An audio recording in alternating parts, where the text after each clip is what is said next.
আজ বৃহস্পতিবার ৫ জুন ২০২৫, ২২ জ্যৈষ্ঠ ১৪৩২ বঙ্গাব্দ, ৮ জিলহজ ১৪৪৬ হিজরি। জানিয়ে দেব আজকে দৈনিক কালের কণ্ঠ পত্রিকার শিরোনামগুলো। আর্থিক মন্দা, ঈদে নির্বাচনী আমেজ। ২৪-এর গণ অভ্যুত্থানের পর ভিন্ন পরিস্থিতিতে ঈদুল আজহা। ঈদ শুভেচ্ছার নামে নির্বাচনী প্রচার শুরু হয়ে গেছে। ডক্টর ইউনূস তারেক রহমান বৈঠক হতে পারে লন্ডনে। গুলশানের বাড়ির কাগজ খালেদা জিয়ার হাতে তুলে দিলেন গণপূর্ত উপদেষ্টা। লণ্ডভণ্ড শিল্প বাণিজ্যে মরণ কামড় কেন? ত্যাগ ও আনন্দের পবিত্র ঈদুল আজহা শনিবার। বিশেষ লেখা, জুলাই আন্দোলন কি বেহাত হচ্ছে? এবার শেষের পাতা। অবাস্তব রাজস্ব লক্ষ্যমাত্রা। বিনিয়োগ বাড়াতে ব্যবসাবান্ধব পরিবেশে গুরুত্ব। মানুষের মতামত ছাড়া বাজেট একমুখী ও অংশগ্রহণহীন, জানালো বিএনপি। কোরবানির পশুর হাট, ছোট ও মাঝারি গরুর চাহিদা বেশি। ছাগলে আগ্রহ বেশি।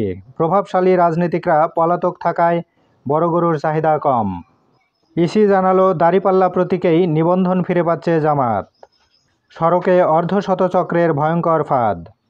রাইড শেয়ারের আড়ালে নতুন অপরাধ, নারীর সর্বনাশ। বৃষ্টিতে ডেঙ্গু ও চিকুনগুনিয়ার ব্যাপক প্রাদুর্ভাবের শঙ্কা। মুক্তিযুদ্ধ বিষয়ক উপদেষ্টা, বঙ্গবন্ধু সহ নেতাদের মুক্তিযোদ্ধা স্বীকৃতি বাতিলের খবর ব্যাঠিক। টিউলিপের ১৩ বছরের কর নথি জব্দ। এবার জানিয়ে দেব ইত্তেফাক পত্রিকার শিরোনামগুলো। দ্বিতীয় ইন্টেরিয়াম রিপোর্ট গুম কমিশনের। গুমের শিকার ৩০০ ব্যক্তি এখনও নিখোঁজ আছেন। অভিযোগ জমা ১৮৫০। তদন্ত শেষ হয়েছে ১৩৫০। গুমের মেইন কালপ্রিট ছিল র্যাবের গোয়েন্দা উইং, জানালেন প্রেস সচিব। আজ পবিত্র হজ। লাব্বাইক আল্লাহুম্মা লাব্বাইক ধ্বনিতে মুখরিত আরাফা প্রান্তর। বঙ্গবন্ধু ও তাজউদ্দিন সহ মুজিবনগর সরকারের সদস্যরা, বীর মুক্তিযোদ্ধা, অন্যান্যরা সহযোগী।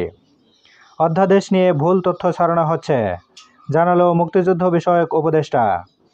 স্বজনদের কাছে ছুটছে মানুষ। ট্রেনের টিকিট কালোবাজারি হয়নি, নির্বিঘ্নে যাচ্ছে যাত্রীরা, বললেন স্বরাষ্ট্র উপদেষ্টা। সড়কে যানবাহনের চাপ। ২০২৭ সাল থেকে মাধ্যমিকে নতুন শিক্ষাক্রম, প্রথম চালু ষষ্ঠ শ্রেণীতে। ঈদে নিরাপত্তাসহ সার্বিক প্রস্তুতি ভালো, জানালেন স্বরাষ্ট্র উপদেষ্টা। কি ভয়াবহ এক একটি ঘটনা ভদ্রলোকেরা ঘটিয়েছে, হরর মিউজিয়াম হওয়া উচিত। গুম সংক্রান্ত কমিশনের দ্বিতীয় অন্তর্বর্তী প্রতিবেদন হাতে পেয়ে প্রধান উপদেষ্টা।